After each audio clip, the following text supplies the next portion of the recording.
अस्सलाम वालेकुम।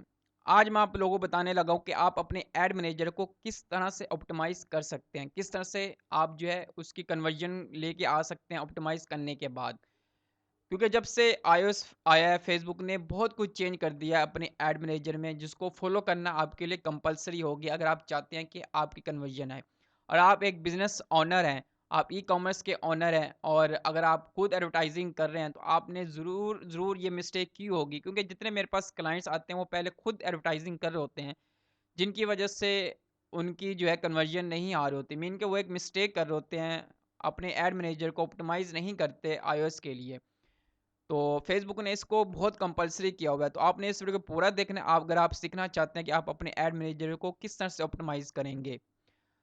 अगर आप मेरे चैनल पे न्यू हैं, तो आप इस चैनल को सब्सक्राइब कर दें और अगर आप मेरे से कोई सर्विस लेना चाहते हैं, तो आप जो है मेरे फाइवर पे कॉन्टैक्ट कर सकते हैं, मेरे फेसबुक पेज पे भी कॉन्टैक्ट कर सकते हैं और आप जो है मुझे इंस्टाग्राम पे भी कॉन्टैक्ट कर सकते हैं। वीडियो स्टार्ट करने से पहले मैं आपसे एक प्लेलिस्ट रेकमेंड करूँगा जिसका आपको देखना बहुत ज़रूरी है। अगर आप बिज़नेस मैनेजर सीखना चाहते हैं बेसिक और एडवांस लेवल कि आप उसको सेटअप किस तरह से करेंगे, उसमें पेमेंट किस तरह अटैच करेंगे, उसमें ऐड किस तरह से रन करेंगे और उसमें कैंपेन किस-किस तरह की आप रन कर सकते हैं।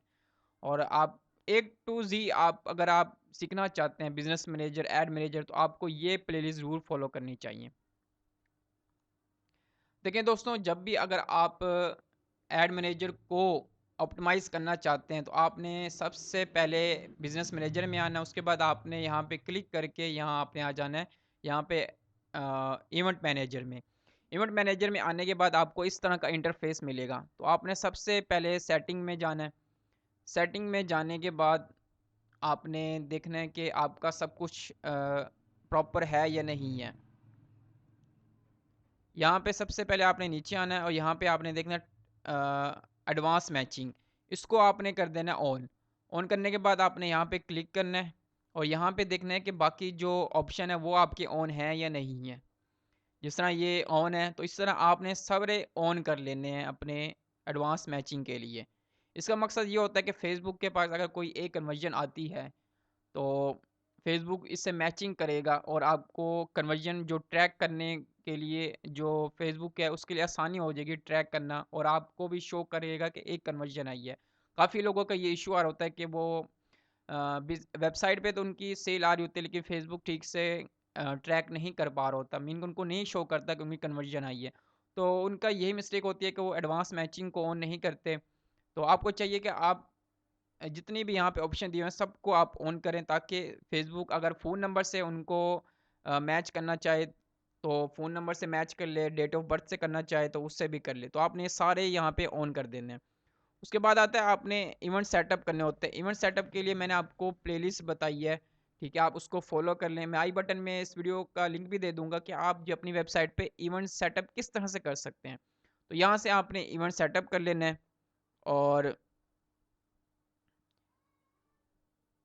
यहाँ पे आपने कन्वर्जन एपीआई उसको देख लेना है। कन्वर्जन एपीआई आपने ज़रूर इंस्टॉल करना है। कन्वर्जन एपीआई जो होता है वो सर्वर साइड के लिए होता है और जो इवेंट होते हैं, जो पिक्सेल होता है वो होता है वेबसाइट की तरफ से। मीन कि आप अगर वेबसाइट बेस या यूँ कह लें कि सर्वर साइड एक नॉन सर्वर साइड हो गया। तो आप इन दोनों का आपकी वेबसाइट पे होना बहुत ज़रूरी है, कन्वर्जन एपीआई और पिक्सेल का आपका वेबसाइट पे होना बहुत ज़रूरी है। तो आपने ये इसका मैं आई बटन में लिंक दे दूँगा, उसका आपने लाज़मी देखना है कि ये आपने कर लेना है और उसके बाद आपने नीचे आना है, यहाँ आपने अपना पार्टनर बताना है कि आप आपकी जो वेबसाइट है वो किस पे बनी हुई है, शॉपिफ़ाई पे बनी हुई है, वर्डप्रेस पे बनी हुई है। तो वहाँ आपने चूज़ पार्टनर पे क्लिक करके आपने यहाँ पे अपना पार्टनर सेलेक्ट कर लेना है। उसके बाद आपने नीचे आना है, उसमें देखना है कि आपने ट्रैफ़िक परमिशन ऐसा भी होता है कि आप की जो ट्रैफ़िक आ रही होती है एड मैनेजर में, जो पिक्सेल आपकी ट्रैक कर रहा होता है आपकी वेबसाइट जो ऑडियंस ट्रैक कर रहा होता है वो 2-3 डोमेन से आ रही होती है। तो आपने यहाँ पे जो आपकी डोमेन जो आप यूज़ कर रहे होते हैं, जिसके लिए आपने ऐड डन किया होता है, जस्ट आप उसको अलाउ करें। बाकी जो है आपने उसको बैन कर देनी है। तो बैन किस तरह से करेंगे? यहाँ आप एडिट पे क्लिक करेंगे, तो आपके पास वेबसाइट आ जाएँगी, डोमेन्स आ जाएँगी और आपको शो किया जाएगा किस डोमेन से आपके पास ट्रैफ़िक आ रही है। तो आपने उसको बैन कर देना जो आप यूज़ नहीं कर रहे। इससे जो है पिक्सल को एक जो ऑथेंटिक डाटा मिलेगा जिससे वो ऑप्टिमाइज़ कर पाएगा, आपकी ऑडियंस को ठीक से एनालिसिस कर पाएगा। तो आपने जो है इस यहाँ पे जाके आपने उस डोमेन को बैन कर देना है। ये सेटिंग करने के बाद आपने आना है यहाँ पे ओवरव्यू में। ओवरव्यू में आने के बाद सबसे मेन जो आपने काम करना है वो एग्रीगेट इवेंट्स यहाँ पे लगाने हैं। एग्रीगेट्स इवेंट्स करने के बाद आपने यहाँ जाना है और यहाँ आपने करना है कॉन्फ़िगर वेब इवेंट्स करने हैं। तो यहाँ आपने फेसबुक को बताना है कि आपका जो प्रायोरिटी जो इवेंट्स है जो आप चाहते हैं कि जो सबसे पहले आप रखना चाहते हैं, तो वो कौन से इवेंट है। फेसबुक ने कहा है कि मुझे कोई ऐसे 8 इवेंट्स बता दो जिसको मैं ट्रैक करके आपको बताऊं।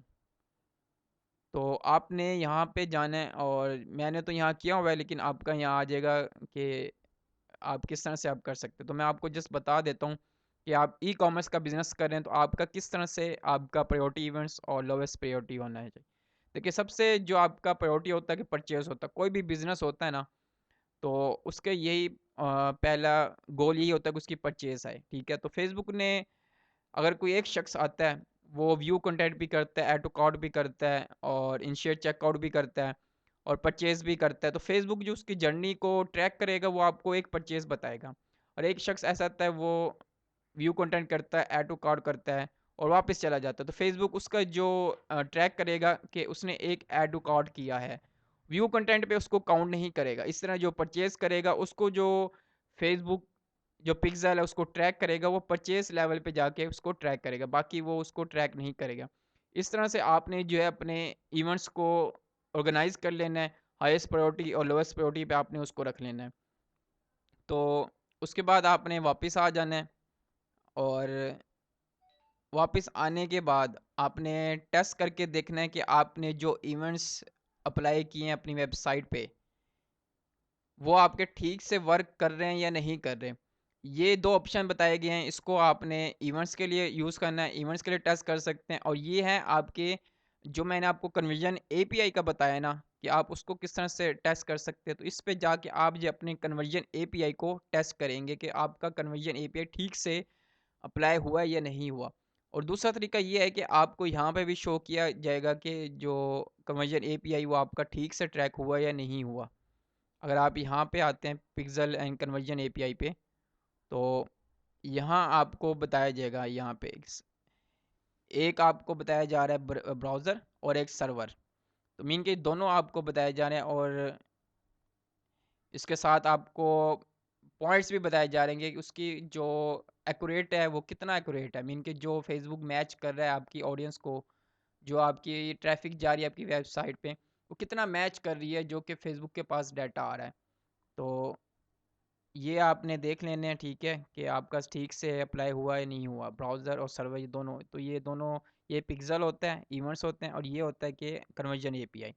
तो ये था कि इस तरह से जो है आपने अपने एड मैनेजर को ऑप्टिमाइज़ करना है आईओएस के लिए। और आपको कोई बात समझ नहीं आई तो आप मेरे से इस वीडियो के कमेंट बॉक्स में मेरे से पूछ सकते हैं।